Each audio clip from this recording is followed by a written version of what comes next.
input from... Just 1 second. I also wanted to mention that I am starting a recording. So Robida, if you can start, I forgot to click the record. Now I did. Okay, so we will have it recorded from the very beginning. Okay, thank you, Abhijit, and thank you, Durgabari DTalks Forum organizers for this opportunity to share my insight on planning for retirement. It's a broad topic, and it takes input from 4 different fields: financial planning, and then from investments, from tax, and from estate law. We will not have a chance to go in depth in all these different areas. I come from an investment background, and so I've added a byline to say that getting rich and staying rich, especially during your spending years and under market uncertainty, it requires slightly different mindsets and different investment strategies as well. So I'll come back to this again and again.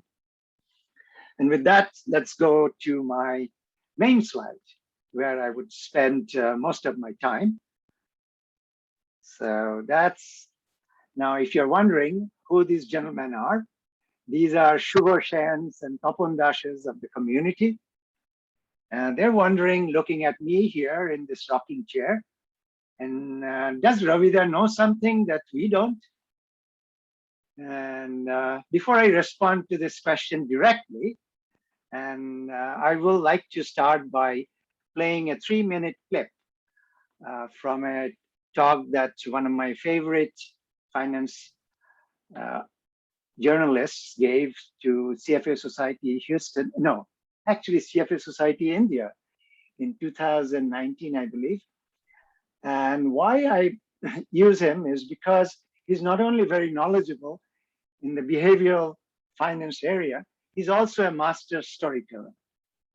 So I give you Morgan Housel to start my talk. And Shuvo and Topon got into the screen because they are the ones who initiated Robida to give this discussion. So that's why they are on the screen.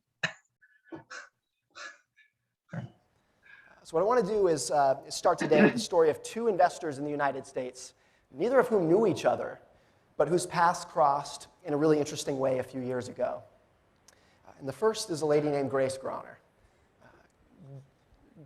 So Grace was born in 1910, just outside of Chicago, and she had kind of a hard life. She was orphaned as a child. She never married. She never had kids. She lived in a 1-room house for most of her life. Worked as a secretary for her entire career. She was, by all accounts, a lovely lady, but she had kind of a hard life. And Grace Groener died in 2010. She was 100 years old. And when she died, everyone who knew her was shocked to learn that Grace left $7 million to charity. And all of her friends who knew her said, where did Grace, this humble secretary, get $7 million? And they started digging through her papers, digging through her accounts, and they realized there was no secret. There was no inheritance. There was no lottery winnings.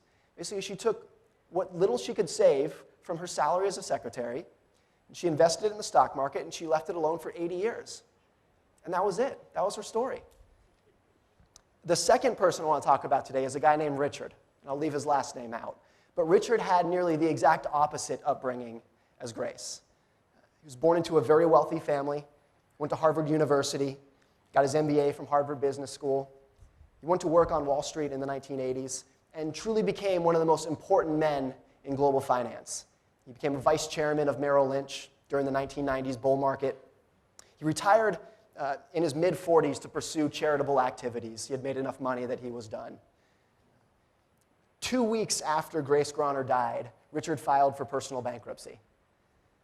He told the bankruptcy judge that the financial crisis of 2008 completely wiped him out, so much so that his only source of money to buy food for his family was selling the furniture out of his house.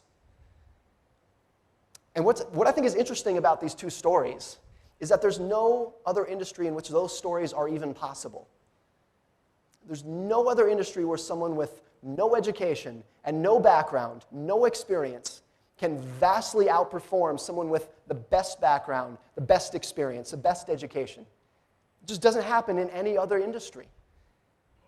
It's impossible to think of Grace Groener performing open-heart surgery better than a Harvard-trained cardiologist. which is impossible. It would never happen. But it does happen in finance. It happens in investing. And what that shows, I think, is that investing is not necessarily about what you know. It's about how you behave. And behavior is very hard to teach. It's not analytical. We can't sum it up with clean formulas that can be plugged into a spreadsheet that gives you a number. It's just kind of this soft, mushy topic. And because it's a soft topic, it often gets swept under the rug when we're learning about investing. With that excellent story, let me add that I couldn't agree more. But let me drop a bombshell here. An important detail that Morgan glossed over in course of his study. Yes, Grace was frugal, and she was a great saver. But she was an accidental millionaire. Lucky to have survived a very fatal flaw in her investment strategy. How so?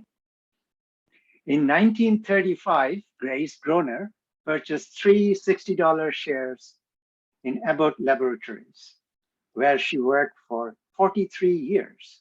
Over the years, her shares split many times, and she reinvested the dividends each time.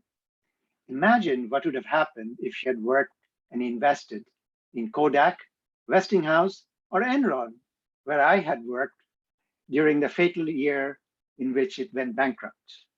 So I'm talking to you from experience.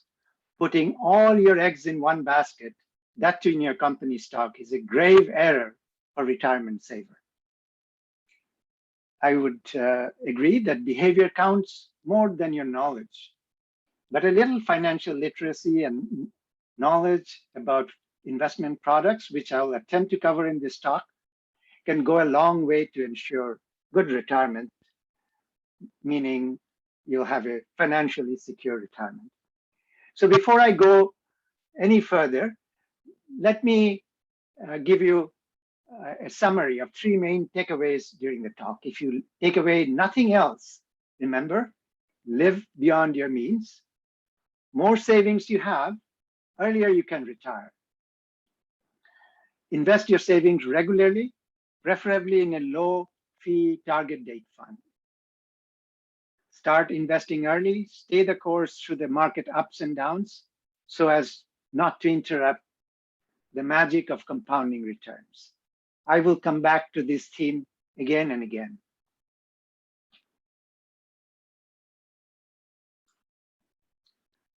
So the next slide gives you an outline, and you have read most of these outline items in the DTalks flyer. I have taken the liberty of adding 2 extra items, 5th and 6th. One was in response to a request I got from Topun to talk a little bit about estate plan, will, charitable giving. And I'm not an expert. It requires expertise in estate law, but I did go through the process, and I can share my personal experience in each of these things. The 5th one is an additional strategies list to avoid outliving your nest egg, one of the greatest fear for retirees and would-be retirees. So with that, let me go to these items one by one. So the first thing that I talk about is setting the landscape. And I use a phrase, set and setting. It has a special meaning. Set is a mindset or mental state of a person brings to the experience, like thoughts, mood, expectation. Setting is a physical and social environment. The phrase was coined by Timothy Leary of Harvard, who popularized LSD use in 1960s. And it's still used in the context of research of hallucinogenics in mind control today. Now, in the investment context, as I said, set is the internal mental attitude, behavioral factors. But the setting represents the external factors, available saving vehicles, markets, social security, pensions, which is a very country specific. If I were giving this talk to India, if Morgan was giving this talk to an Indian audience, he wouldn't bring up some of the topics that I plan to do in this context in the United States. And the third thing, I take a step back and look at the economic wealth more holistically, beyond just the financial capital that we usually talk about in the investment and retirement finance context. And it would be clear when I do that why I do so.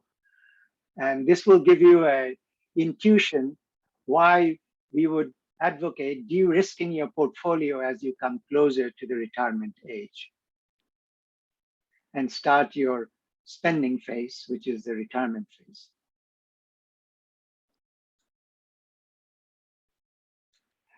So here is a slide that shows one set of factors, one view of the factors. There are many, many factors. You could name market volatility, inflation, so on and so forth.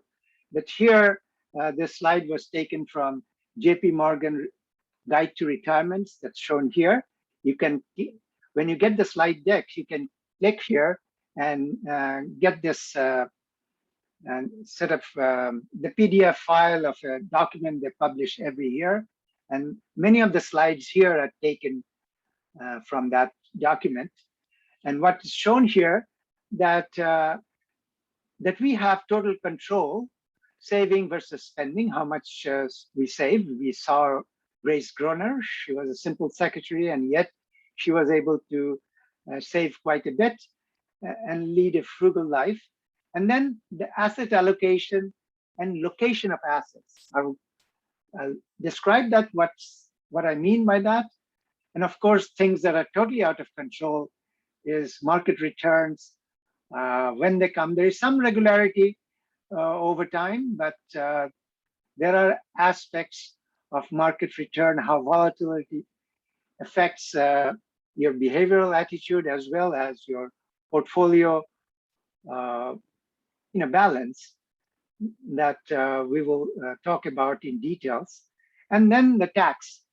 You have no control how tax policies change, so you can anticipate, and we will see what we can do for these things. So, what are the things that we can control is, of course, your employment earnings and duration, and we can discuss some aspects of it, how we can manage that, and longevity. It's a risk factor.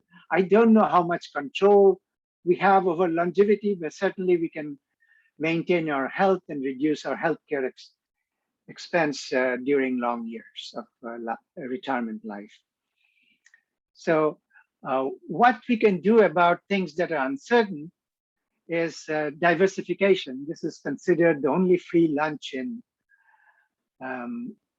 finance. So we can diversify your asset portfolio across asset classes, which are stocks, bonds, and cash and real estate, gold, you name it. And you can control some behavioral factors, or set up the process so that you minimize the return leakage. Essentially comes from buying high and selling low when you should be doing the opposite. The other aspect of controlling some of the changes in tax policy is to invest tax efficiently, and also to diversify your savings across taxable, tax advantage accounts, like IRAs, pre-tax, after-tax, and Roth. And I will describe those vehicles in details and their pros and cons in placing assets in them. And again, as I said, one should diversify savings across different account types. But finally, how much is enough? Who is right? You see this ubiquitous advertisement from Fisher Investments asking you to give him a call if you have a $500,000 portfolio. And Susie Orman got in the news a few years ago saying that you need $5 million to retire. What people don't pay attention to, she said, retire early. These days, people are retiring early, some as early as 30 years old, and they have different strategies. So yeah, I mean, you could need as much as $5 million to secure your retirement if you're retiring in your 30s. So who is right? And the answer is, it depends. So this is a Shuvo Shen question. How much do we need to retire? 2, 3, or 5? Obviously, Shuvo is talking about millions, not hundreds of thousands, right? I admit that $1 million ain't what it used to be, but it's still a huge chunk of change for the vast majority like us. Less than 1% of world population are US dollar millionaires. So how much is enough? Ma Sharada used to say, there is no wealth like contentment. Santoshe Shumandhandi. I've always told my kids that how rich you are is measured by how much you can do without. But in the transactional world that we live in, even though money can buy happiness, lack of it has surely ruined many families. Such is the dreary reality of life. So we have to talk some numbers, because that's what you're here for. These are the questions in people's mind, in the minds of would-be retirees and savers. And so you start with, of course, there are excellent calculators that you can use, and I have listed here some of them. If you click on any of these lines with blue, and there's an embedded link that will bring you to tools provided by different providers. I must add that other than simple tools, they also have detailed planning tools that takes into account a lot more details about projected inflation, market return, your spouse's age, your age, and so on and so forth. But to get a basic insight on what drives your retirement nest egg size, you can look at in this very stylized spreadsheet. You have to start by estimating your annual expense: food, shelter, clothing, healthcare, transportation, as it's listed here. And if you still don't have a clue, I'll give you a guidance from many investment houses. Say, if your income is close to $50,000, that's your retirement salary. So you should at least shoot for 80% of your salary at retirement. But if you're earning about $200,000 and above, you can get by with 50%. So the replacement ratio, as they call it, is from 80 to 50% of your salary in general. So let's say you have estimated this, and it varies from people to people, depending on their lifestyle and their way of life. And then annual income in retirement, and these are passive income that would supplement their nest egg.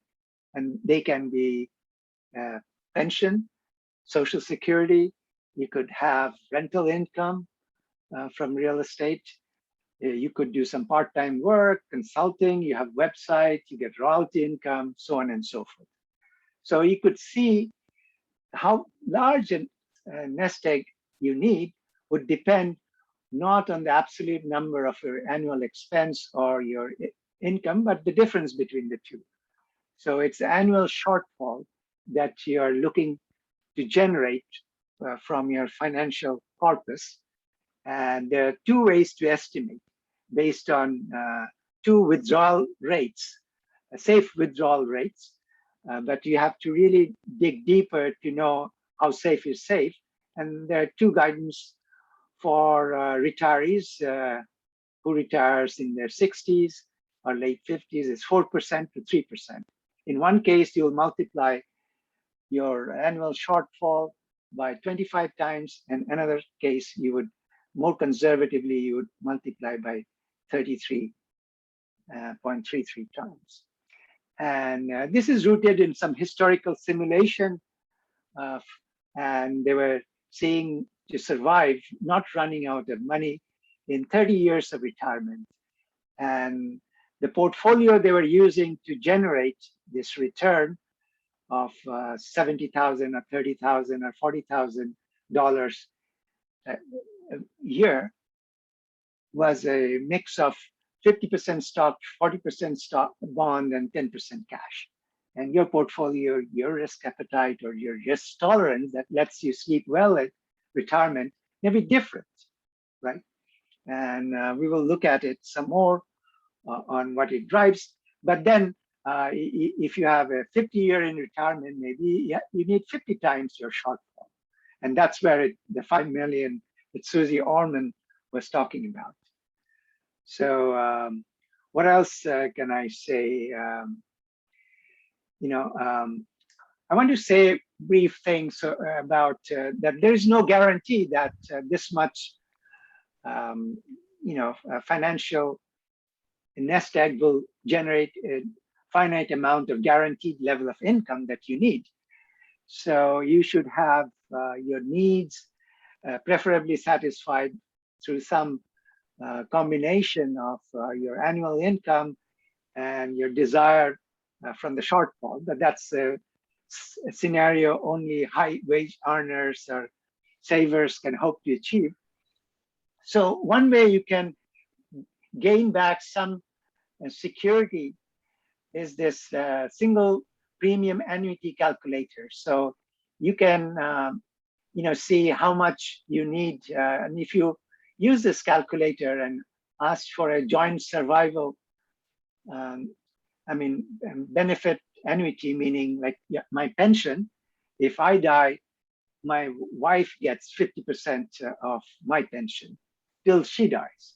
You have different kinds of options that you can choose, and the quote of how much annuity lump sum payment you need to make to buy an annuity that would generate this kind of annual income or monthly income, be that as may, you will see that you can get 4% return on from an annuity. And how do they make it? Because they still have to invest in fixed income today. That doesn't give you 4% real.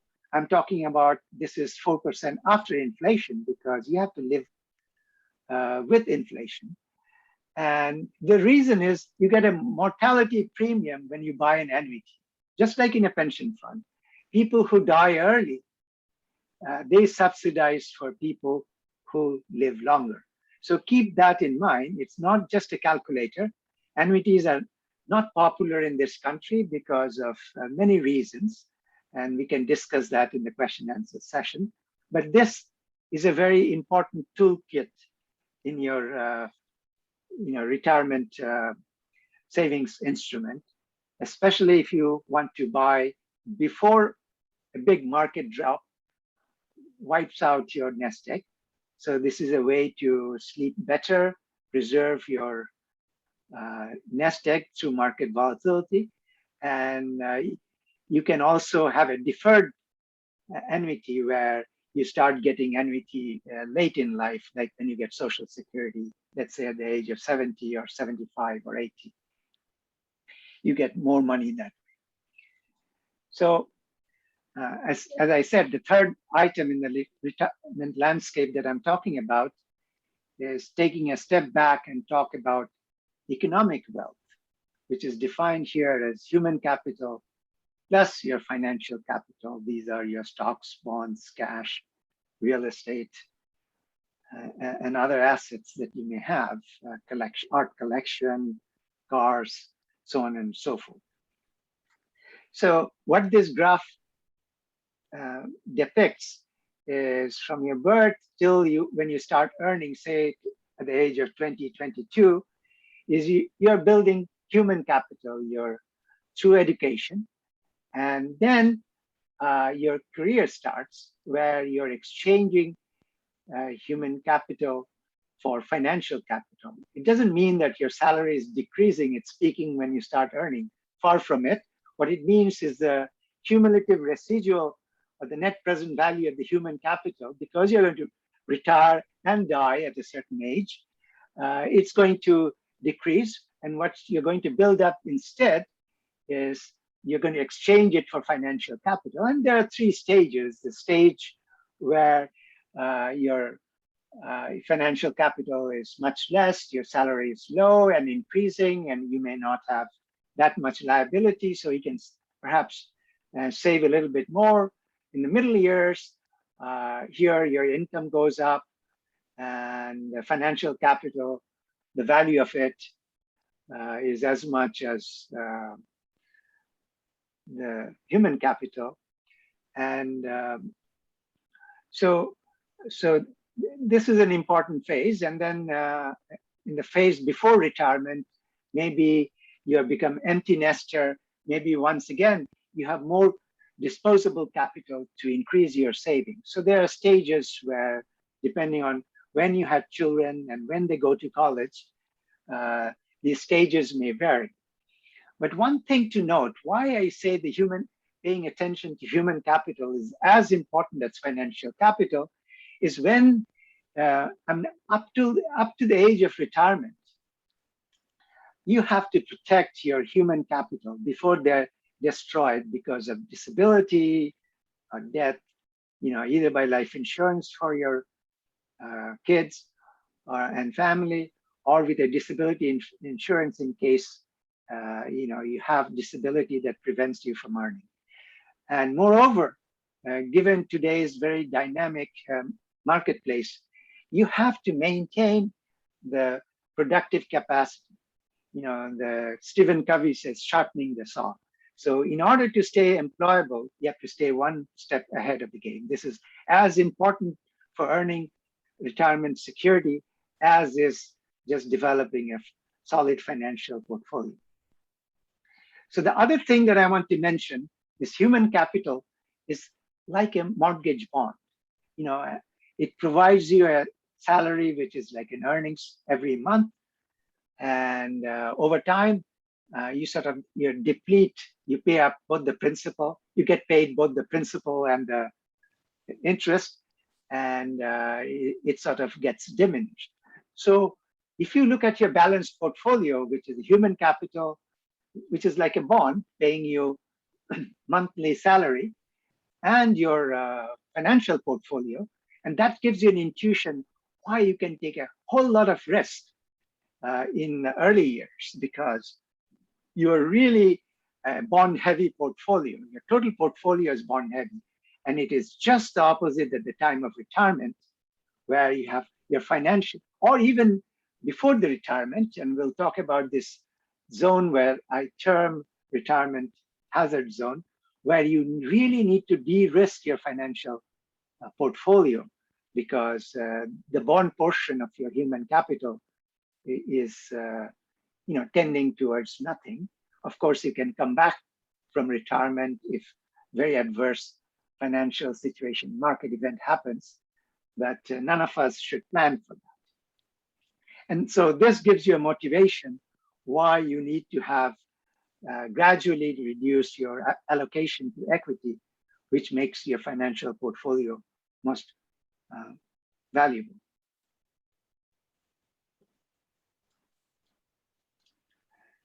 So this is the second item that I'm going to talk about, which is how to construct and maintain an investment portfolio.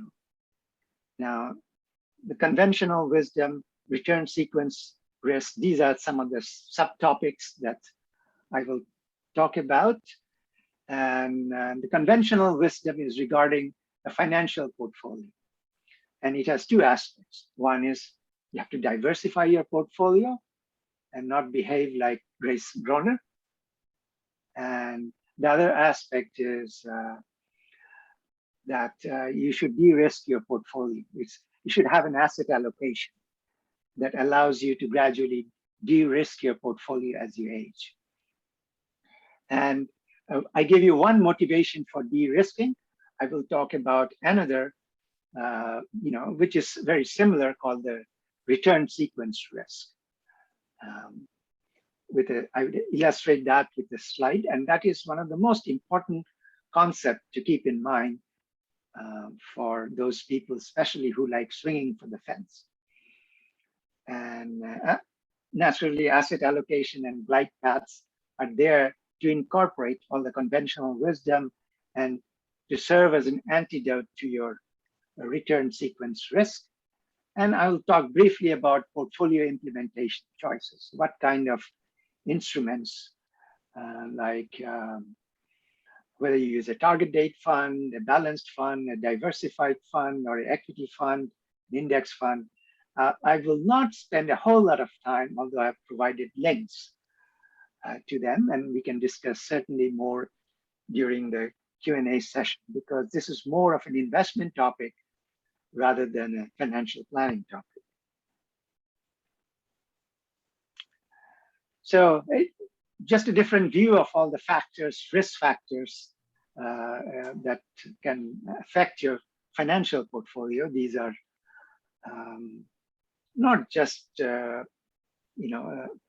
longevity risk. Of course, this has to do with if you live long. The flip side is you have a risk of running out of your nest egg, which we don't want. Income and tax, and then inflation risk, and return sequence risk, and market volatility. So the tools that you have at your disposal to deal with this is diversify broadly across asset classes and securities. Don't own company stock. I cannot emphasize enough. And minimize cost. Pay attention to tax advantage savings opportunities, which we will look into. And the asset allocation, I said again how it should change as you age.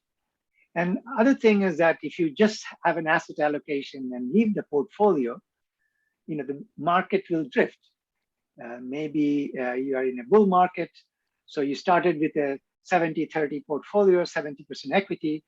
So after 6 months in the bull market, maybe it will become 65 or 75 or 80% equity. That's a little more risk that may be appropriate for your age or how far you are away from your retirement. So you need to rebalance portfolio, and I say twice a year.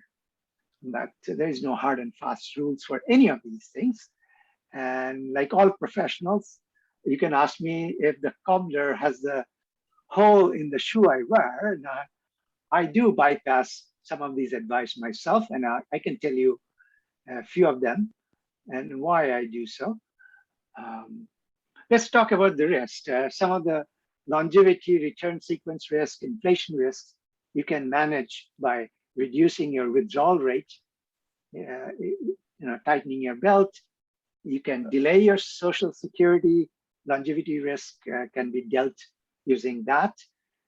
You can also having a minimum level of stock allocation throughout, even in your retirement, because stock provides the best. A diversified stock portfolio provides perhaps the best and the simple antidote to inflation, because inflation is the arch enemy of bonds, except maybe inflation protection bonds, which are expensive. So, income tax bite can be managed by increasing your asset in Roth IRAs, Roth 401ks, placing different types of assets in tax appropriate buckets. And we will also talk about Roth conversion, because Roth IRAs, and I haven't defined what Roth is, but I will, that it became available for investors maybe 15 years ago. So not many of us had the opportunity to put in a lot of money in Roth instruments. And there are ways to increase your assets, and there are pros and cons of each one of them. And I will discuss this pretty soon. Rovida, just to give you a heads up, we are about 5 minutes past the midway mark, okay? Just keep an eye, but it's okay. If it is important, we want to cover.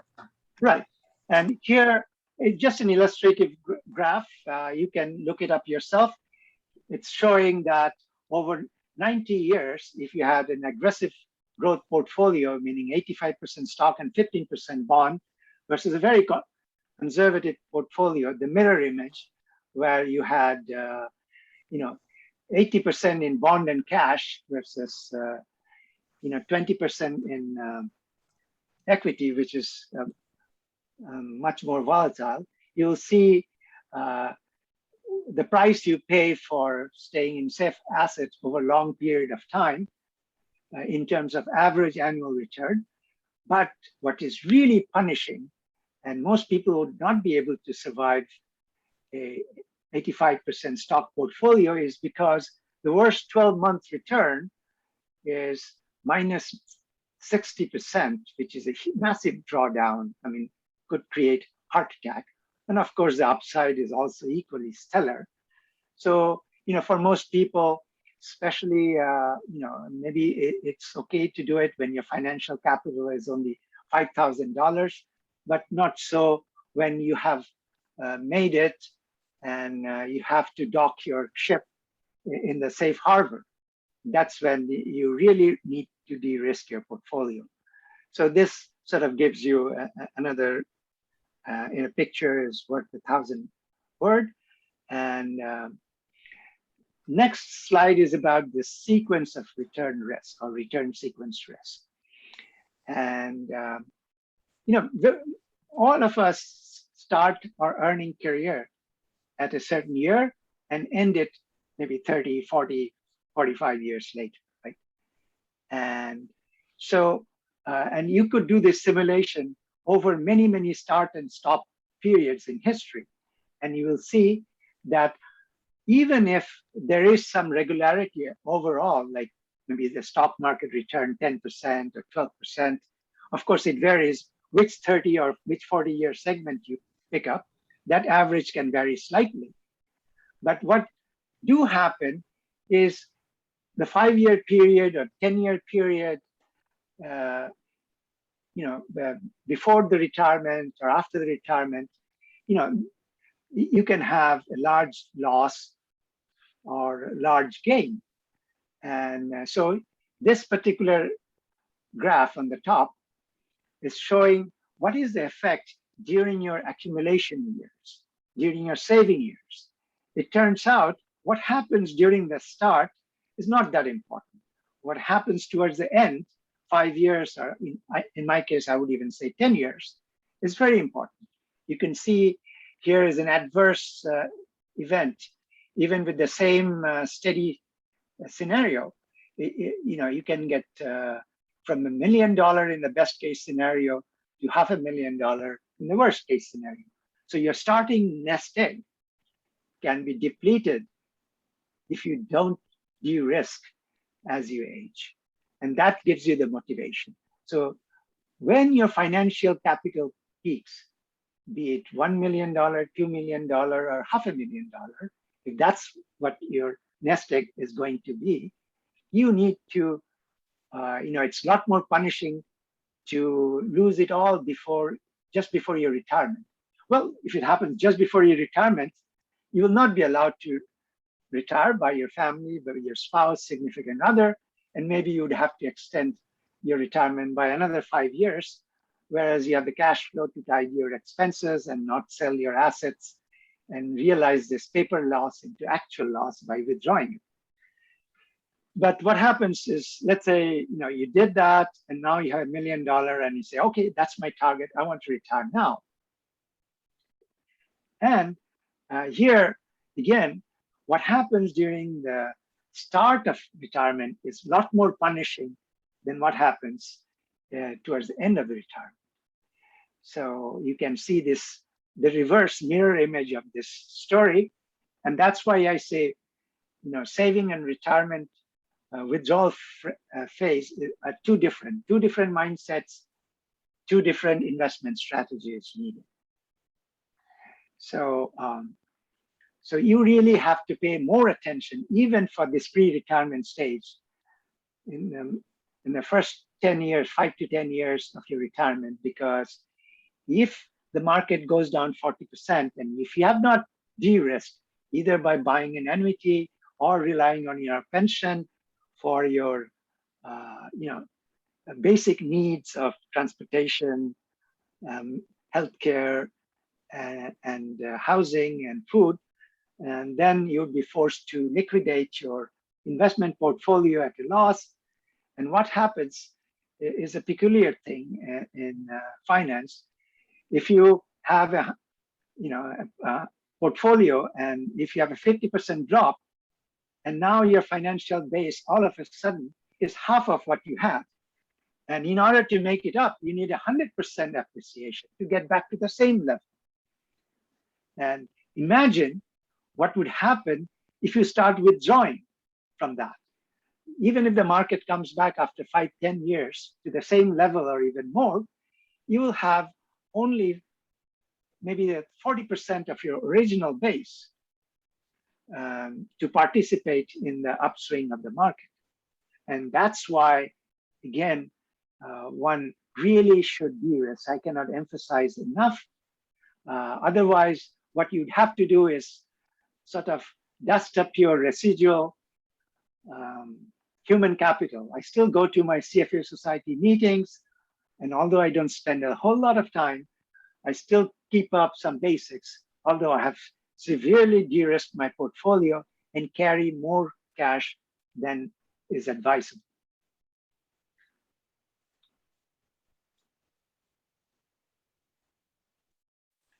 So here is another idea that is at the heart of target date funds. What target date fund does, and even if you don't have a target date funds, is what you should do is, let's say today's entrance to the job market, like my daughter who is 22-year old, and according to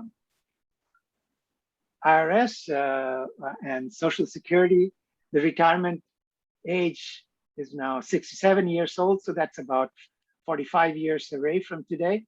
So you should buy the target date funds that gradually reduces this equity allocation shown here in blue and becomes all yellowish in the year in the year of retirement, and even you could continue to de-risk beyond that. So so this is like different target date funds. These are target dates of retirement, 2065 through 2015, which is already retired, 2020. People have already are about to be retired, and people who have retired for 5 years, and then people who are 10 years in retirement, they have a retirement portfolio. And so different companies, different, this is from Indiana public, some public retirement systems target date fund. This is custom made for their participants. You could buy off the shelf target date funds from Vanguard. And here is an alternative way of depicting when you're 45 years away from your target date for retirement, you have about 90% in stocks, international and domestic, and rest is investment grade bonds. And as you come closer to mid-career, you start preparing, de-risking gradually towards your retirement date by reducing your total allocation of stock portfolio and increasing your allocation to bond portfolio. At some point, you start building into Treasury inflation protected securities. This have 2-in-1. It is nominal bonds plus you pay a premium for with a built-in insurance premium against inflation. So it preserves your capital against hyperinflation or inflation, but it pays you a lot less yield even than that is paid by the nominal bonds, which is very, very low right now because of all the action by central bankers, not only in the United States, but all over the world. And then you also begin to keep some more cash to reduce the volatility because you will be liquidating your portfolio for your living expenses, at least for most people. So then the next slide and main topic that I want to talk about is the behavioral biases and errors that most investors make. And those who know this symbol, it's a symbol that I have taken from, it's very ubiquitous symbol. If you have gone to London and subway, the London Tube has this mind the gap. And what they're referring, the gap is referred to the gap between the platform and the car. So they're asking people to be mindful of the gap. In this context, the financial advisors refer the gap to be the lag an average investor realizes compared to the investment instrument they're in, be it an index fund or even an active mutual fund. In active mutual fund, a small part is due to your fees you pay, but the big part comes how people go in and out, the cash flow around it, when they sell and when they reduce their exposure. And they tend to do it at the wrong time. In other words, they tend to add money at a market top, and they try to de-risk when the bear market, and this has a tremendous effect, as much as 2, 3, 4%. Return leakage, which over time can really have a debilitating effect on your nesting. And one thing, it's a behavioral problem. It tends to happen if you're invested in a much narrow focused funds like sector equity funds or very actively managed equity funds, which are a lot more volatile because people lose their nerve and throw in the towel at the wrong time because they cannot deal with volatility, they cannot sleep at night. So what is the antidote? What can you do? You have to take the emotion out by automating and simplifying the investment process. We had a CEO that used to talk about, in the context of business, ESSA, eliminate, simplify, standardize, and automate. And I found that a lot of these principles can be equally applied for the benefit of retirement portfolio in particular. So you automate your investment in the wealth accumulation phase through payroll deduction. Every year, maybe 10, 15% of your paycheck could automatically go. And as you earn more and you have more disposable income, you can also auto-escalate that amount that's being deducted. The other thing is stay the course with rebalancing to age-appropriate asset mix. And you can do it by one stop, by buying a target date fund, because they will rebalance, they will change the asset mix gradually for you. But the key is to invest in funds that are less volatile, either because target date funds, because they are multi-asset funds. When one asset jigs, another asset jags, or a balanced fund, 50-50 between stocks and bonds. They would not be as volatile because the stock market drop will be muted. And there are, even if you want a totally equity fund, there are funds called low volatility equity funds, which helps to sleep better at night. So this is a very important slide. Let me see.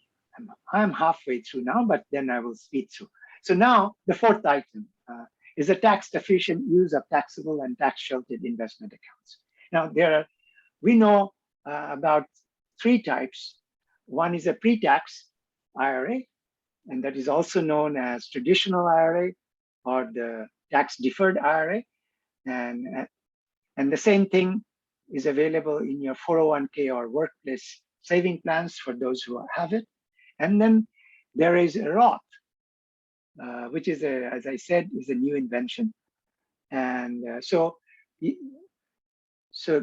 and then there's an after tax. So if you're earning too much, you can put a non-deductible traditional IRA, So you fund it with like Roth, with after-tax dollars. So you don't get any tax benefit upfront for your contribution. And health savings account is the best of all. If you have access to it, most of us don't, who have good insurance plans for our from our employer. But if you didn't, if you have a high deductible plan, this is an excellent, provided you spend all of it in qualified healthcare expenses. Otherwise, I don't know what happens. I'm not very familiar with it. But if you're a candidate, you should look into this. Now, about the three that are retirement vehicles, you can see that when you're taking this tax advantage with the government is the junior partner in your endeavor. They will extract their ounce of flesh when you withdraw, right? So, so it has, and people expect that they will be in lower tax bracket when they retire, which may not be true. You may be in slightly lower tax bracket or in the same tax bracket, but the tax rates can go up because right now we are in a very historically low tax rate level. So think about that. Roth is best because although you're paying best, not always, but in certain circumstances, to fund your retirement with your after-tax dollars, and you can do so in your taxable brokerage account. Yes, there's no wrong with that, and there are certain advantages. And both the investment growth and your contribution will be, tax-free for qualified withdrawals, meaning after a certain age, or if you're buying your first home. I'm not too certain, but because I've not started withdrawing from my Roth, but this is sort of how it looks pictorially. And again, you can find a lot more in this guide. Now, after tax also has its place for increasing your Roth IRA, as I would say. It was not very attractive. I didn't do much of it. So this slide is about tax implication of different retirement vehicles. What is not shown is the brokerage account, which is, of course, you fund with after-tax dollars. It's a minus, and plus here because you have funded investment growth with your after-tax dollars because you have paid tax on your, so it's minus, plus for your taxable account. Now, I will talk about the next two topics, asset location, where to place assets, what kind of assets to place in each one of them in the next slide.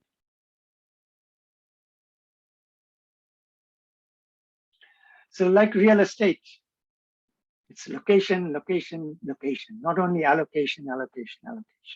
So here I've listed a few different type of instruments, from muni bonds, from stocks, stock index funds, tax managed stock funds, real estate index investment trust, high turnover active mutual funds, fully taxable bonds, and bond funds. And what most people don't realize, it's much better because bonds are taxed at ordinary income tax levels in your taxable account. So it's very punishing. It pays nothing, and the government could take as much as 20, 30, 40%, depending on your income level. So the best, most appropriate place for bonds is either tax deferred or tax exempt. You can see that in your for this instrument that's whose tax treatments are not that great, right? And of course, if you have a favorable tax treatment for the taxable things, you can put it here. It's also appropriate for tax deferred, meaning the traditional IRA, and the tax exempt, which is another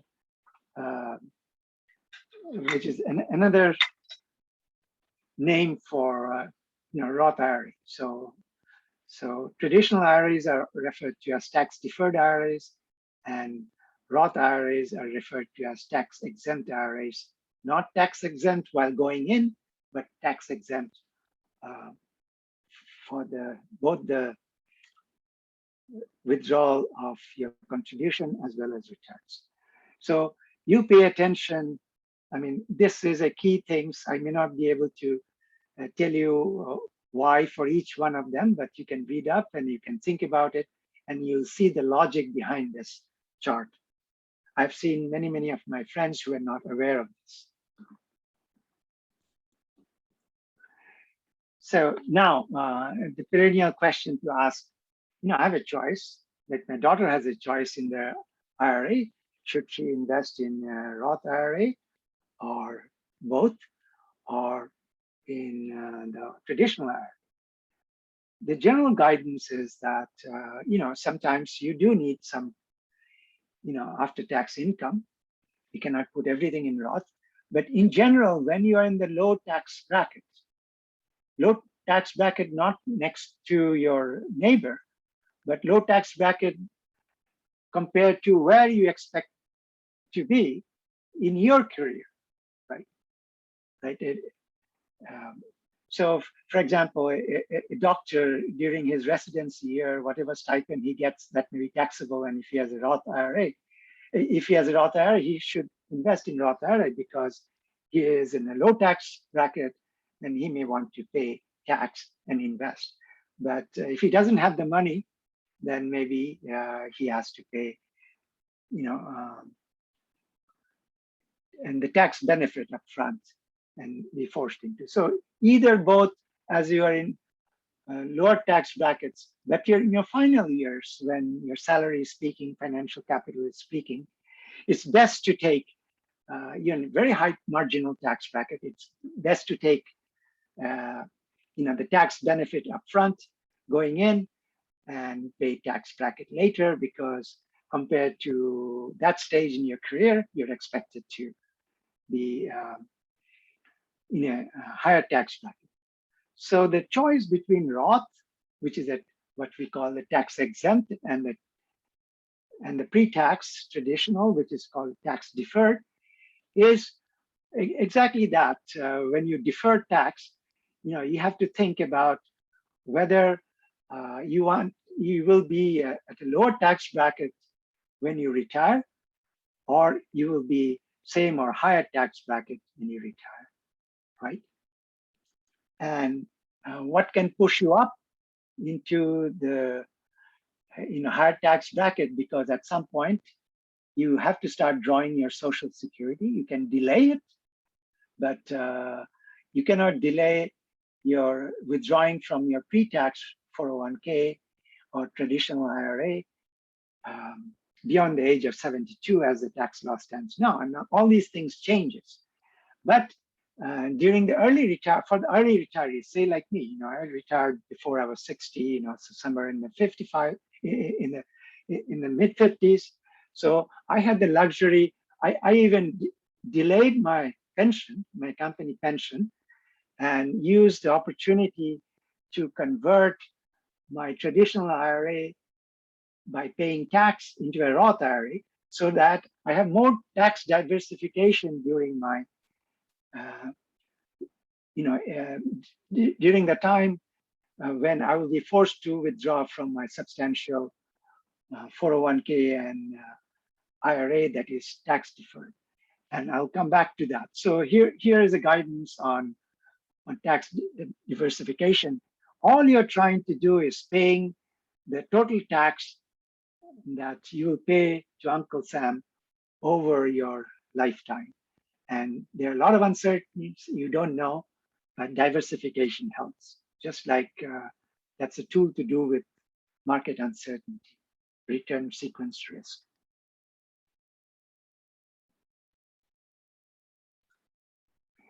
So Roth conversion. Now, this is a fairly advanced topic. One is a regular conversion that I'm doing now because I am in a relatively low tax bracket now. I have just started drawing pension. Before that, I didn't even have pension.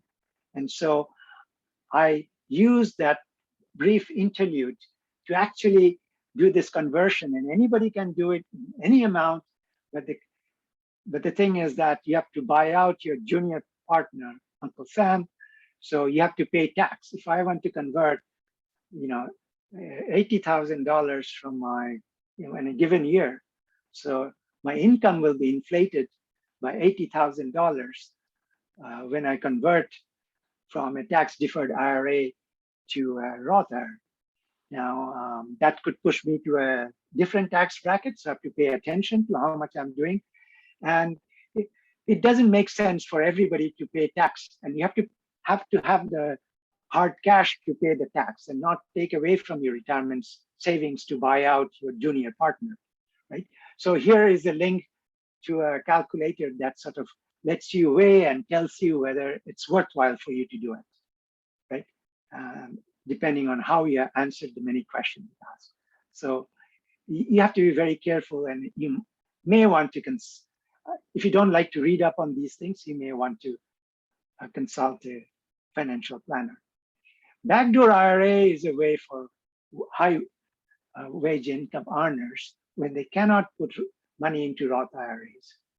And it is an excellent tool. I have used it especially for my spousal IRAs, but there are some tax pitfalls. Mainly if you have to have no money in your traditional IRA. Now, my wife had money in traditional IRA, and I was doing it for her. So I transferred her traditional IRA money into her retirement savings plan. And so she had a clean slate, and then she could do, I had to pump money into a deductible IRA, which is not a Roth IRA because I was not eligible to do so because of our joint income. But then next day I could convert it into a Roth IRA. So you can read about it, it's legal. It was in the limbo for a long time, then the IRS in its documents blessed it. So now we can do it. And you have many articles, you can Google it. And I've given you here link to an excellent article from Morningstar, how not to do this operation. Mega backdoor Roth IRA is a special type of, you can really convert a lot of money from your workplace savings plan into a Roth vehicle. But you have to have the opportunity to do so. My plan allowed after-tax contribution to 401k. Not very many tax plans do that. And then it also allowed me to do an in-plan conversion of that amount into Roth 401k when it became available. Or it also allowed me to alternatively to transfer it into roll it over into a Roth IRA in a manner that is not taxable. So you have to really read up. I provided the links, and it can very well be a 2-hour seminar to point out all these things. And there are many excellent videos from Morningstar. See, my voice is breaking. So how much time do I have? Ravida, we reached a 1 hour mark, little over. Oh. Okay. Again, I think maybe take another 5-10 minutes. How much, okay. if you go at the normal pace, how much you have left? Can you give us an idea? I want to tell the story on how I came to develop this. So if you come to retirement and you don't have enough nest egg, or something happens, you didn't de-risk your portfolio and you lost some of your investment portfolio, what you can do is some of the obvious things I've listed here. You can delay retirement if you have not retired or work part-time in retirement. A lot of people do. And before this adverse market event happens, you can buy a deferred lifetime annuity before retiring. If you don't have pension, you can delay your Social Security start date, and that has the effect of buying a deferred annuity. You can keep a whole stash, 12 to 4 months of living expense in cash. I know it's punishing. It's very bad because you don't maintain your purchasing power. given that it earns nothing and there's inflation, but it helps you to delay selling of equity that has fallen in a bear market, unless you have an annuity or a pension that you can tide over. You can reduce expenses permanently, liquidate. And here is another thing that we don't always think about. If you really have to do it, you can liquidate part of your home equity by downsizing and using reverse mortgage. You can discuss somebody who knows about these things. You can, move to a smaller house, and you can live on Social Security in a country with a lower cost of living, like India. If all fails, you have a call on your financial capital of your children. After all, you help them build your human capital. So don't forget about that. Don't feel bad about it. It has happened throughout the human history, right? And so invest in your children's education, build their human capital. Now, here's a chart to show how advantageous how it is to delay your Social Security beyond your normal age, which depends on your birth year. For most of us, it would be, you can, by delaying it to age 70 from 67, you can increase your payment by 24% in real terms, because Social Security is inflation adjusted. So 8% per year. This is the best deferred annuity. You think about the premium you pay by, not drawing your Social Security. So this would tremendously reduce the risk of running out of money. So now the estate plan, will, and charitable giving. Estate plan is I have my estate plan. I can discuss how I went about it and what was my main. Most people are afraid of probate. You need not be. It's not expensive in Texas, state of Texas, but in some states it is. And what they are, I've listed here: a will and a power of attorney. You should have incapacity document for your children when they go to college. Otherwise, if they have a health event, and university won't talk to you, really. So you have to have a set of documents made. And so there are also medical power of attorney, directive to physicians, end of life. Now, I want to spend some time in tax efficient charitable giving. So you all know about donating appreciated security, so that will save you from having to pay the capital gains tax, which is not much anyway, but you can do that. If you have a stock, Durgawari is in a position to receive appreciated security and liquidate immediately. So you can do that. Everybody is happy because your donation is stretched because you had some tax benefit. Now, private foundation is what Peter Thiel and Mike Dell and Bill Gates of the world. I don't think I want to discuss them. There's a lot of advantages in private foundation, but they have to pay up their 5% of the holdings each year. That's the law, and they get some freedom how to manage and do things. And people abuse private foundation by paying themselves salary to manage the foundation, etc. So that's not who we are. Donor advice fund is a new vehicle. I saw recently, like Fidelity has a trust. They commingle assets from all donors, right? But you can pay all 501(c) charitable organizations whenever you want. So let's say in 1 year, the year I retired, I told you I was in the highest tax bracket, and this was the pre-Trump era. So it really hurt. So I really thought about putting a chunk of money to cover my donation. But then I realized that if I write a check from that fund, sure, it's very convenient. I can delay paying out whenever I want and whenever I find a good opportunity. But I have a company matching, even as a retiree, 1-to-1.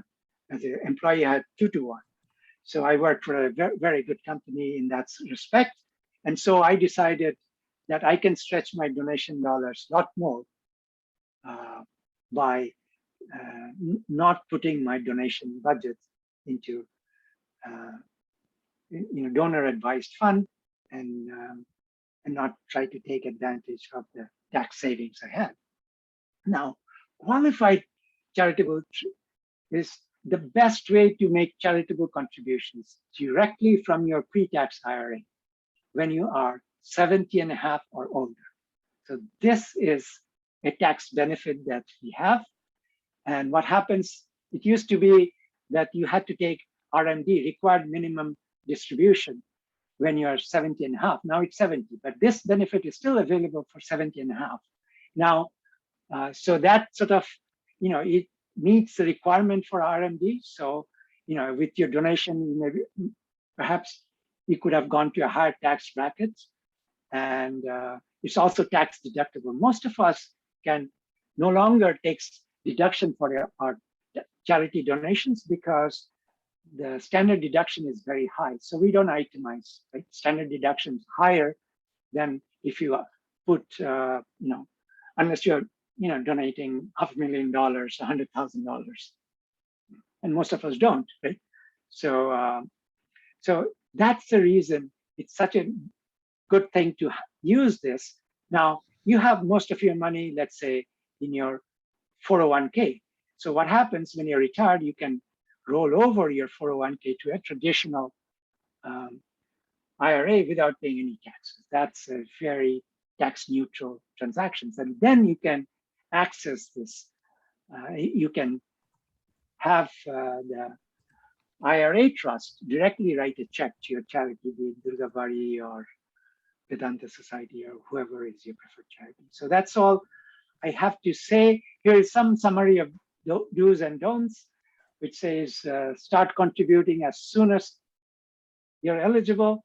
And in my sons and daughters' case, it was middle school when they started getting W-2s from wherever they were working, and contribute as much as you're eligible, at least enough to back those matching grants in full. In my case, I gave them matching grants to incentivize them. Keep it simple, use a target date fund or mimic a target date fund by low cost diversified. Don't hold too much cash. I do, but please don't. Everybody's situation is different. Don't overpay for investment management and advice. You can get good advice at lower cost. Stay the course. Don't sell any investments. Be a tax efficient and withdraw tax efficiently, and simplify your financial life for the benefit of survivors and your potential cognitive decline. So that's how I have. I've some of the backup slides like withdrawal and retirement and additional resources, which you can click and learn. And I have to fix some of these links. So now I get off my soapbox. I'm really sorry that I went over time. Oh, that's all right. I think, this is like, I'll be honest with you. First, we have the largest audience for this DTalk, and I am seeing not a single person dropped almost. So, this, what you said is important, and I think it is important to all of us. So I think I don't want to waste too much time. I am sure there are some questions that are there. So I will go, please raise your hand. And there are two questions, or there is a question from Dhruvo because it is on the chat. I will ask that, Abhijit, and then, let's give a big round of applause to Robida, man. He's put in so much effort. Yeah, this is like we would pay for this type, So thank you, Robida. You did it and put a lot of effort, and I really appreciate. We all appreciate it actually. So, and then this could be one of those type of discussions that people can really benefit. I have recording it, and I have people who are telling me on the chat that I cannot join, but please, okay. So with that said, just one small side note, Robida just talked about the JP Morgan Guide to Retirement. I put in the chat. I was looking at it, and I did not know before the slide. I did not see it before, but it seems like some of the really well PowerPoint, that one also. So take a look. So I will start with the first question from Dhruvo. His question is that, is the ROR consistent in case of TDF? Dhruvo, if you want to explain, you can unmute yourself and ask anything addition. Hey, thank you, Robida. Excellent presentation, and probably at the right time for many of us. The question I raised there was you showed graphically a chart of what the asset allocation is for the different TDFs as you age, as you get closer to your retirement.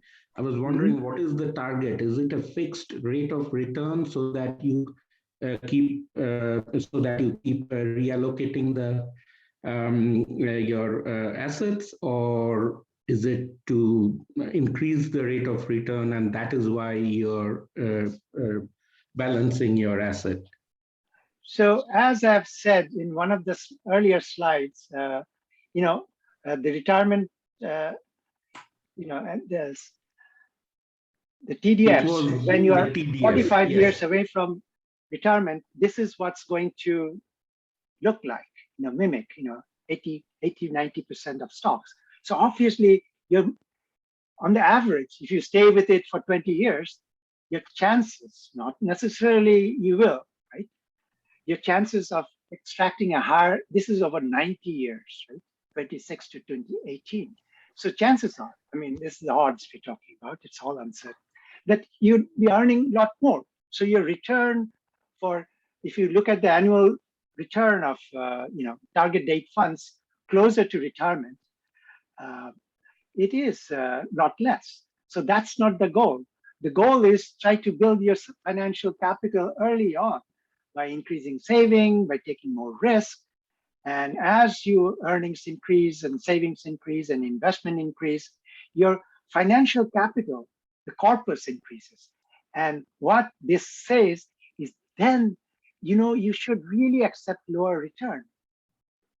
Could be punishingly low if it lets you sleep at night. Imagine if you have $1 million portfolio and it drops, right? In the last 5 years to, $500,000. You have to delay. So the goal is not, it's asset preservation from growth to preservation. So that is the beauty of target retirement fund, right?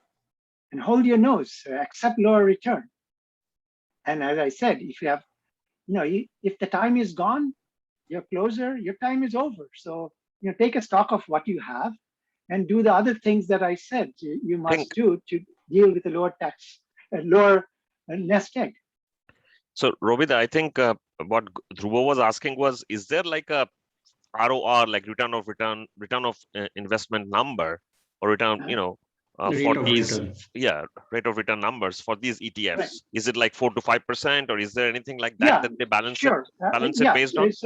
So if you go to a workplace, TDF side, in my case, it's the BlackRock funds. It could be Fidelity funds, but each of, just like your 529 investment funds, as it gets closer to your college, you will see that the return potential also decreases. Mm-hmm. So it could be as low as 5% nominal in some cases, in a case of retirees, because what they're trying to achieve is a much lower volatility, because volatility is your friend when you're accumulating. If the market drops, your earnings are going up, your savings are there for a longer period of time, and you're buying assets at a lower price. So market drops are very good early in your career, right? Just the opposite. So instead of dollar cost averaging during the saving years, it's called dollars cost ravaging, right, in your withdrawal. So the most serious antidote is, of course, you can buy annuity. That doesn't drop in value. But then, if you die early, your heirs don't get anything. Your wife might, if you have a joint survival annuity. But for your financial part of your portfolio, however small or large it is, the best thing is not to swing for the fences anymore. The time is gone, right? There's a time to take risk, there's a time to hold, and a time to fold. Not in the market timing sense, but in a sense of risk-taking. And that is very important. Got it. Thanks, Robida. Just please go. Yeah. Go ahead. Okay. Sure. Well. Yeah, I have a question, Robida, that, when you for example, when you're retiring at 55, say 60, whatever be the retirement age, and you basically from retirement onwards, you are withdrawing 4% from the nest egg, right? Right. Isn't it true that typically that even though you withdraw 4%, but since the market continues to increase or your rate of return continues to be the, say, around 4 to 5%, that at the end of, say, before you just die, you will still have a similar amount left than what you retired, than when you started retiring? Great question. Let me answer it this way. What I said is 4% real. So if you look up any 4% withdrawal rate in any of the links that I've provided, you will see that if you start with 4% of your starting portfolio, when they did the simulation to see how long the money would last, whether they would last 30 years or not, so they escalated with the inflation, right? So they actually took more.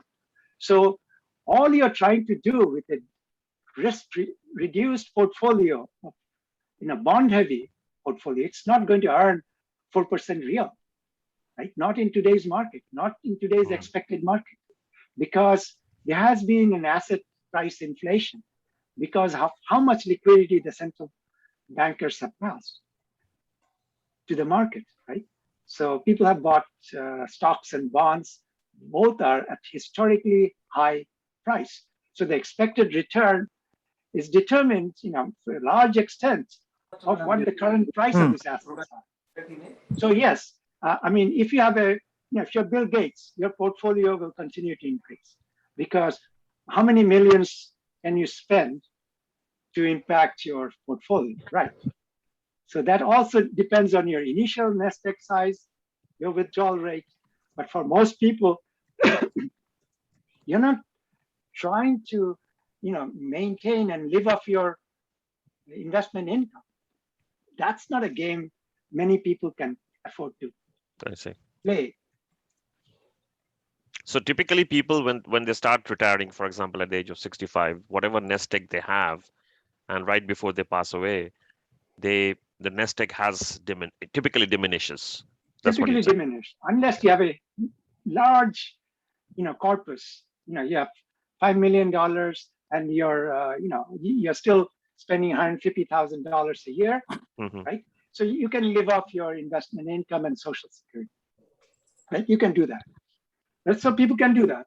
And in my case, I could retire, the truth be told, not because of my behavior, not because of my, investment acumen.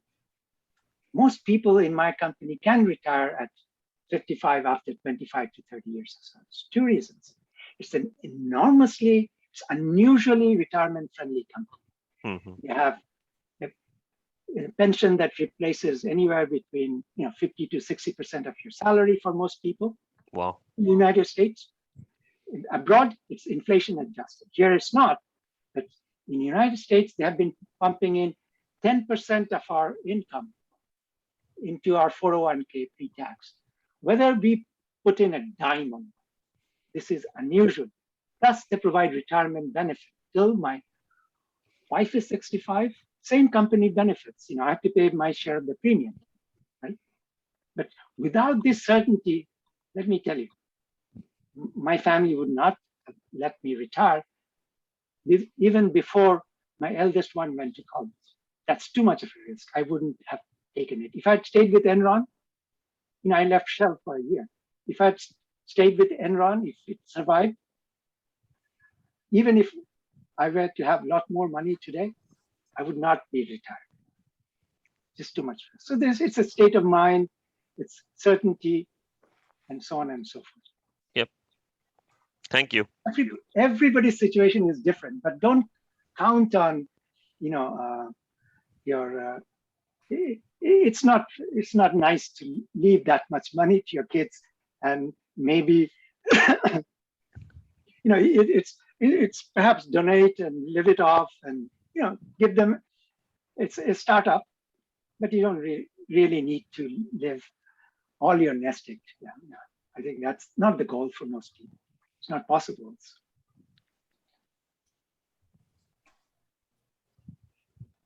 Okay, I'm looking thank you, Ravida. For somebody for the next question. Does anybody has any specific? Okay, I see Madhu is raising her hand. Go ahead.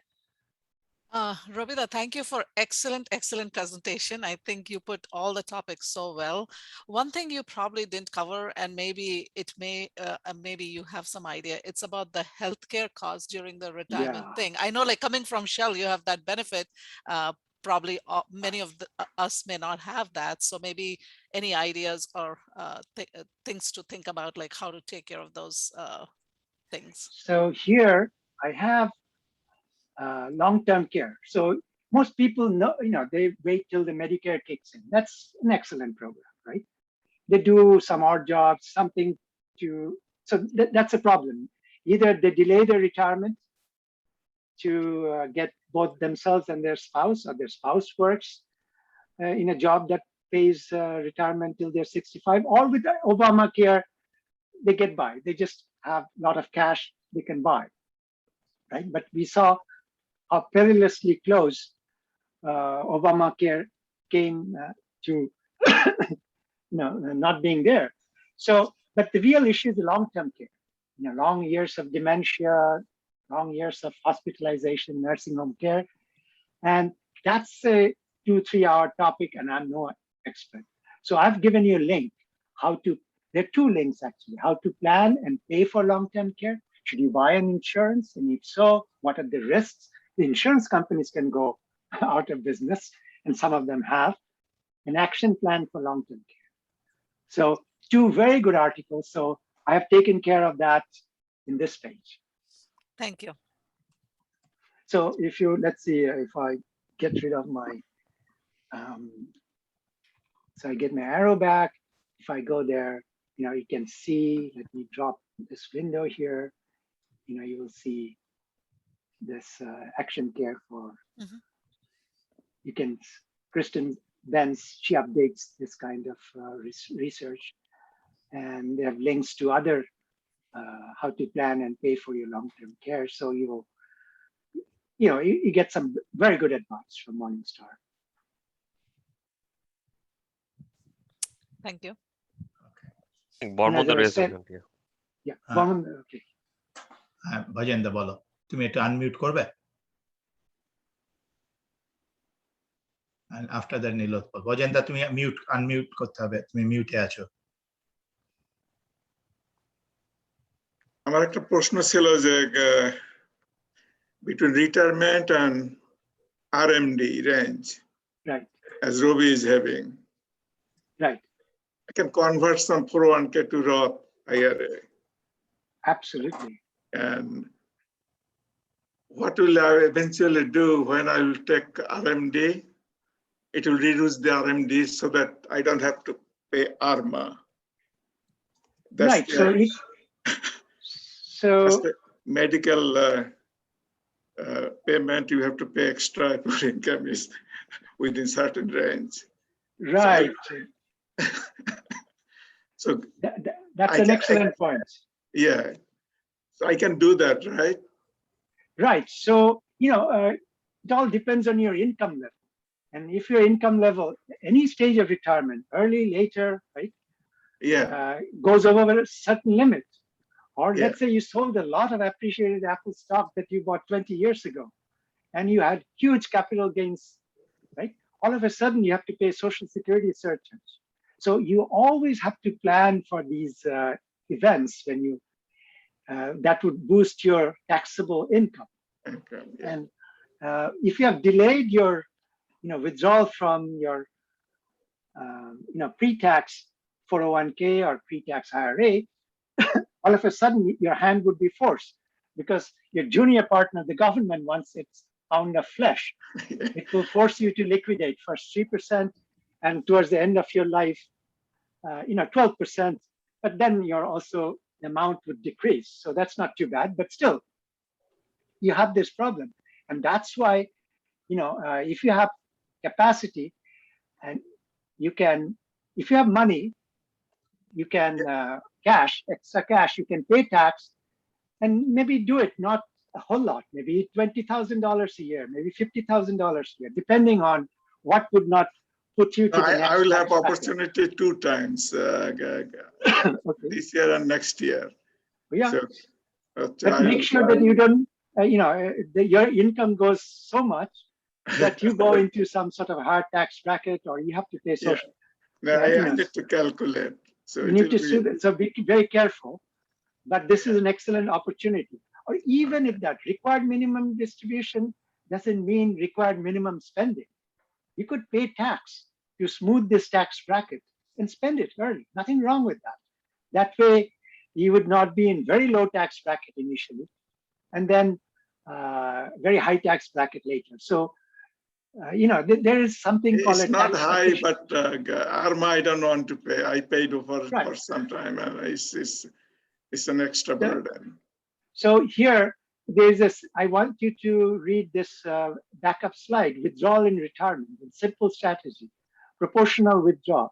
The old wisdom used to say that you let it grow tax-free as long as you can. Exhaust your taxable accounts, exhaust this, exhaust that, before you start doing. That's not true, because it may so happen that you'll be in very high tax bracket. So your goal is to minimize tax over your lifetime, or over your duration of your retirement, not in specific segments.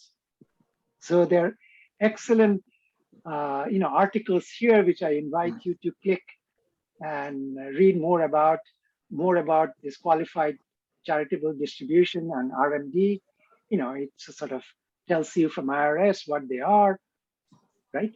So I've tried to provide a lot of. Yeah, you have a lot of information. I think that I appreciate your presentation that very much, and there's a lot of things to learn. But I wish I had this long ago. Yeah, well, I mean, it was a win-win for me. I had an opportunity. I saw the benefits. And Robida, এটার ব্যাপারে তুমি একটু বলবে, মানে ধরো অনেকেই এত তো different time we get different information. What kind of strategy for course correction? Say you made a mistake or you did not do certain things. There is always like you can correct it to what you can. Like it won't be as good as if you have started early, but there is always benefit from doing when you learn it, right? Right. So yeah, I mean, you have to be, so if you're middle-aged, you still have quite a bit of savings, right? So the best thing is not to swing for the fences. Acknowledge your time has come and gone. And so you do the best, and you have other things, the additional strategies at your disposal, right? So if you want to take more risk with your investment income, maybe you take half of it and buy an annuity. So you take the risk. If you die early, your children will not get that money. But you can make it joint survivor annuity. So then you can take a little bit more risk with the rest of the money. So there are lots of strategies.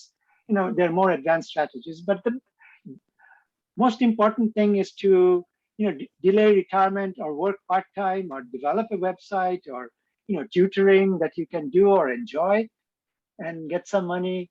And if all else fails, as I said, live on Social Security in a country with a lower cost of living, like India. And I know some people who have done it successfully. Okay, I will give it to Nilotpal, who has raised his hand, and I see other people, I think, trying to raise. So go ahead, Nilotpal, unmute. I think you are unmuted. Hey, Robida, thank you. Really great presentation. Thank you. Robida, can you speak more loudly? Okay, just give me a minute.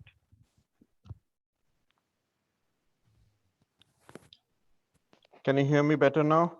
Yep. Excellent. Yeah. Okay, great. So Robita, on the so if I have to retire early, one of the instruments I can rely on is annuity, if I have invested in it before. So on annuity, one of the challenges will be if I start withdrawing, there are variable types of annuity. Obviously, there's variable, there's fixed. If I start withdrawing from annuity, I can withdraw lump sum, I can withdraw on regular intervals. So what are some of the considerations I can look at to minimize my tax impact on annuity, considering if I have to withdraw on periodic, the tax impact will be less, but the risk is if I for some reason die early, I'll lose the money. So are there any pros and cons or any tax implications I can think of to reduce the tax impact from an annuity? See, you have to think annuity as a pension substitute, as I say here, and I give several other articles, not several, but at least one or two articles here, some research articles here. So I'm not an expert in annuity because I never considered, because my pension is like an annuity and it's fully taxable, right? And I could only defer without impunity, just like I said, the best deferred annuity you could buy is Social Security, and you can only defer from 62 up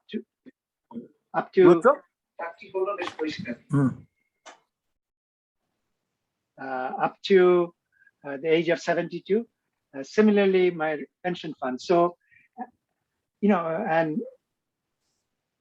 deferred annuity is a much better option as a savings instrument for pension, and because it sort of gears you get more payment when you defer your pension or Social Security, and annuity is no different.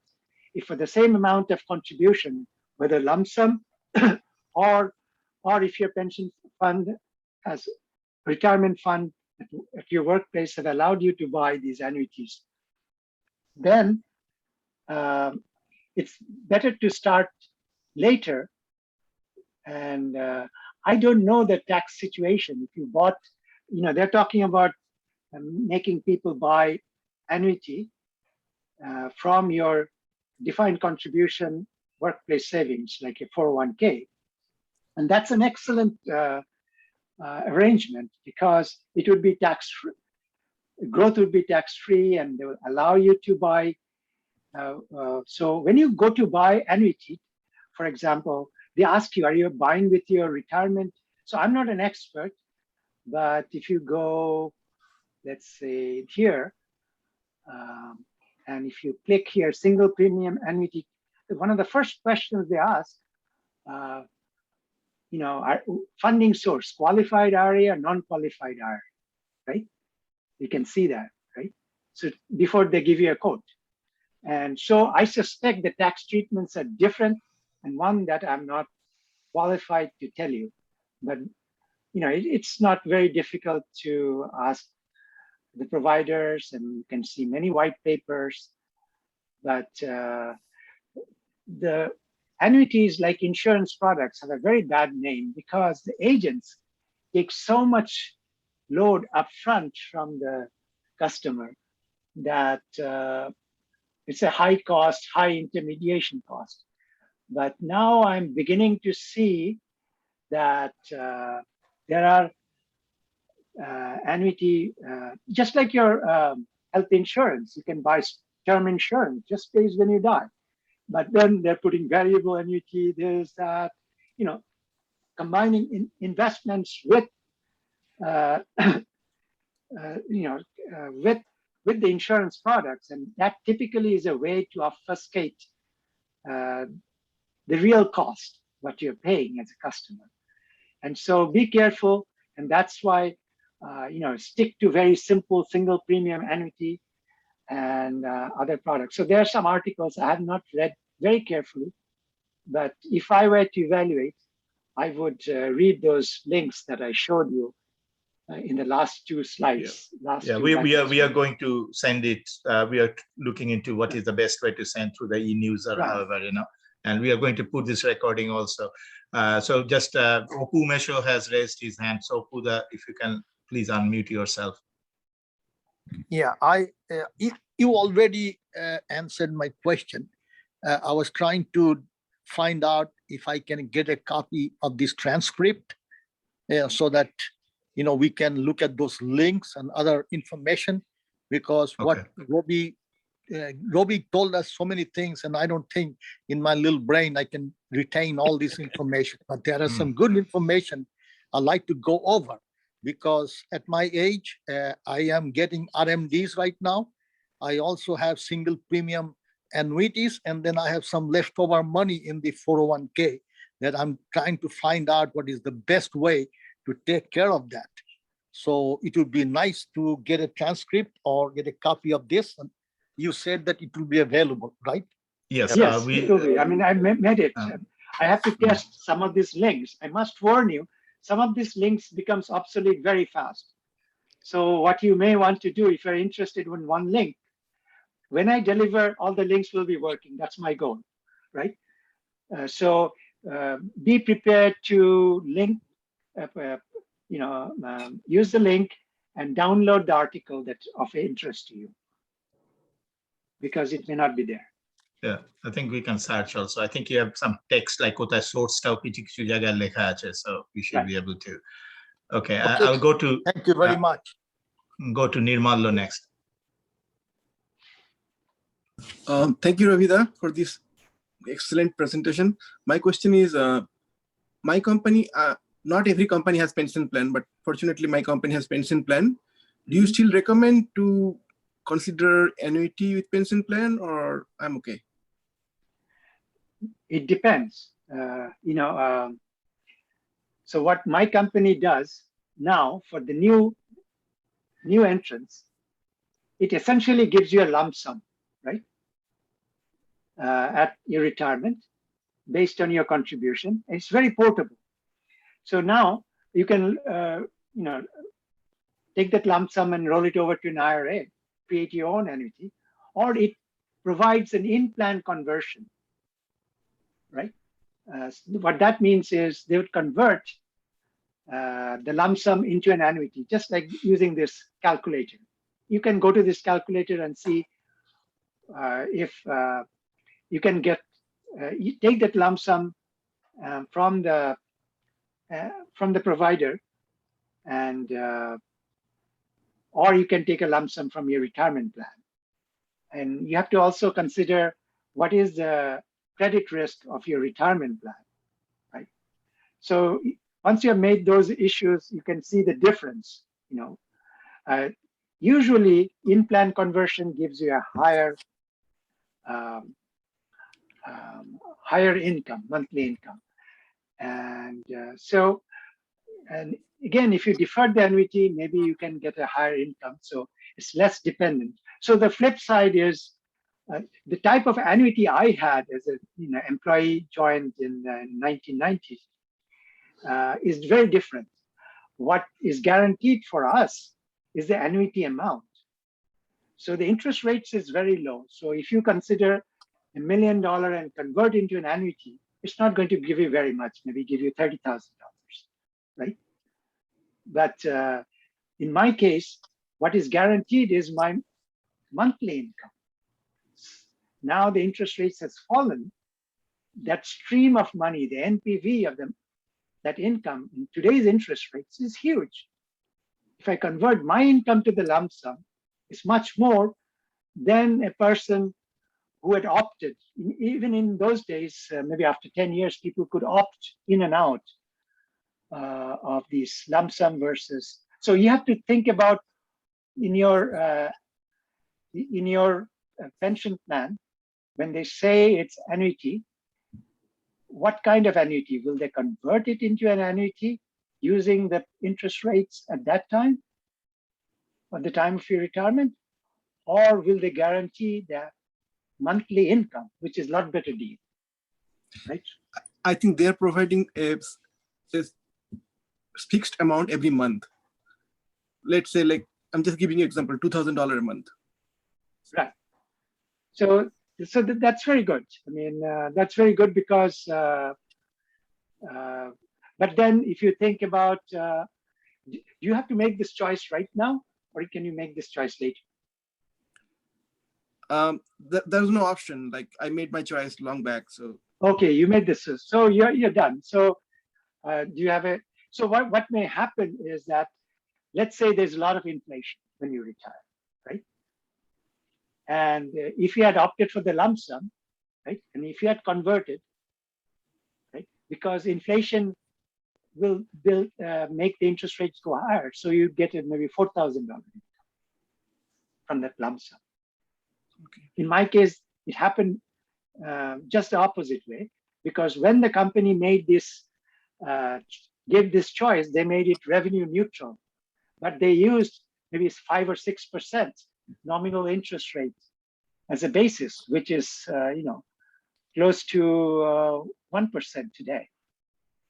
So as a result, right now, the lump sum payments look very meager compared to what the fixed income annuities getting. So it's a little complicated, but you can, you can use this annuity calculator to see, going forward what you do. Nilu, if you treat Robida with some good patar mangsho and pulao, he will give you an additional session. No. So I retired to buy time, my friend. Thank you, Robida. Thank you. This is very, very interesting. Thank you. Okay, I don't see any hands raised. Anybody have anything in mind? I think we obviously are over the time, but I think people think this is still useful, and we would end at some point soon. But if you guys have any questions, anything in your mind, I ask one question. তুমি বলো না। মিনালদা, তোমার তো ostrich egg, তোমার আবার কি প্রশ্ন? একটা জিনিস একটু রবি, রাইট, জিজ্ঞেস করি, এই অনেক রকম গ্রাফ ফ্রাফ ইকুয়েশন ফিকুয়েশন আছে। আমি একটা জিনিস একটু জানতে চাই, এটা হচ্ছে, is there any graph or any relation, the risk factor, what the age versus risk factor? Risk factor. Risk factor, what? As you grow older and older, what is the risk factor changes? I think ও বলছে যে মানে কিভাবে de-risk করবে. I think like how you do balance and de-risk. If you really want to do very specific analysis, what you have to do, like I know I bank my pension, my 401k, everything is provided by Fidelity, and most of my assets is Fidelity. But many of these financial houses provide an aggregator. You can link and aggregate all your assets information in one shot, so they have access, and then you can use their modeling platform, right? And so you can say, based on your survival, you can look at Social Security table, how long you want to, you're likely to live based on your survival today, conditional. And then you can add 5-10 years, right? Or you could use your wife's in the same plan. What's the age of your wife? Till what age do you want to cover? And it would run a very detailed simulation, under various market scenarios, the effect of choosing different asset allocation, different things. So you can optimize it that way. And you would see what is your terminal wealth is going to be, and how long will it last? So you can answer various questions, but you need a much more detailed tool, and those tools are very much available today. I know Fidelity has it, Morningstar has it. I'm sure Vanguard, T. Rowe Price, Charles Schwab. I've never used it. I'd be very, very surprised if they don't have this kind of. So you have to aggregate your assets, because there's inflation, there is mortality risk, there is your annuity may have, inflation adjusted, joint or survival. To take into account properly, you need some heavy duty tools, right? But thumb rules are, you use your retirement date fund, which has been de-risked to 30% equity and 70% bond. And half of it is inflation protected bond, right? So that would minimize and different. So there are retirement funds from Fidelity, meaning fund for retirees, so that you don't have to have these buckets. And there's also a bucket way of doing it. So there are many ways to skin the cat in this business. আমি simplify জিনিস চাইছিলাম, তুমি আবার complicated করে দিয়েছো। in parameters. রবিদা, আমি একটা question করি তোমাকে, সেটা হচ্ছে যে this is related to building asset. ধরো we all have a house, right? it is one of the bigger assets that we typically have. So, like if say you can buy a house which is say 400,000, but you can also buy a house which is say 600, 700,000. Okay. Generally speaking, the house is an asset, and it is like, unless you sell it or make proceeds, the money it is what it is.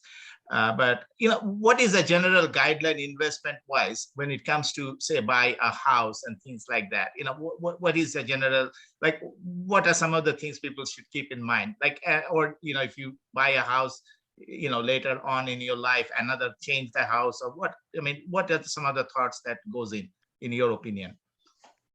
Right. So it varies from state to state, because the price of real estate, or even city to city, Houston versus Austin, right? You know that. Some markets are booming, so it costs more.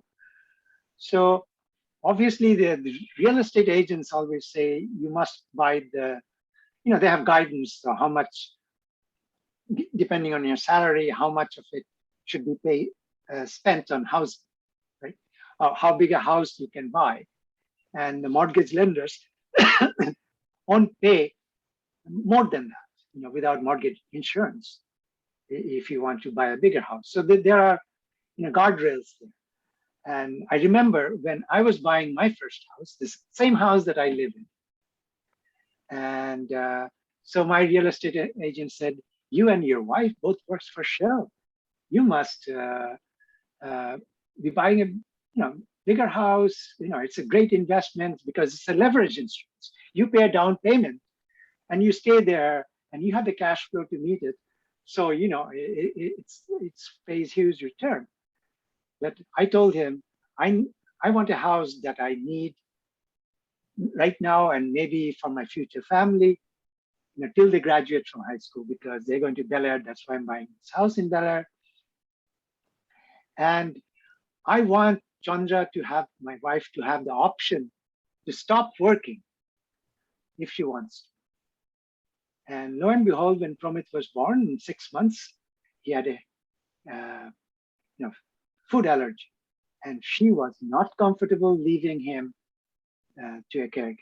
No way, right? So she was gladly, and we had the flexibility to do it. So more goes. I never see real estate, especially your primary holding, as an investment property. And whether now we want to upsize or downsize, my wife has a lot more hobbies. She needs more space, and we don't have a bedroom in our downstairs. But this is a very nice neighborhood. So, I have said, okay, if you sell this house, you get $500,000, right? And maybe I can add some more, 200, 300. And that depends on how quickly my children get established and get off my payroll and all that, my financial risk. I hold a tremendous amount of cash so that I'm not kicked out of the house to make a living again because of the market effect, right? And so I could use some of that money to buy a bigger house, right? But then you have to know that, you're taking money from something else, right? So we can do this analysis and make these choices at various, and that's why, it's good to have a good model. I know Minalda was not too happy with that answer. Right? There are thumb rules and there are thumb rules. But the tools is, they ask you questions, they interview you. Your tax laws are very complex, but TurboTax asks you question in plain English. These tools ask questions in plain English. The more things they ask, they force you to decide better and more accurate an estimate they can give. And they can also simulate 10,000 times over various market conditions. And you can specify above average market, below market conditions, or different return sequence risks. So they will simulate how the sequence comes when your financial capital is at the maximum or at the lowest, so on and so forth. And they will give you a probabilistic answer, a median answer, whatever format you want. Trust me, these have become very, very sophisticated. And it's not too difficult to use because they're asking questions in plain English. But you have to aggregate all your assets. You have to gather where you have and what kind, what you're going to use it for your children's education, what you're going to use it for, so you can segregate in goals and things like that, and then what's for retirement. And then you can see if you can take more risk, less risk, and you can customize and see what target date fund matches your risk. Sounds good. Yeah, I see. Okay, I think we have reached 4 o'clock, which is a lot more than what I thought. I think we would probably, it's a good time to close, unless somebody has one last pressing question, but I think I wanted to really, thank Robida, obviously, Robida, there will be maybe some questions come out. We'll try to get this material to everybody. I'll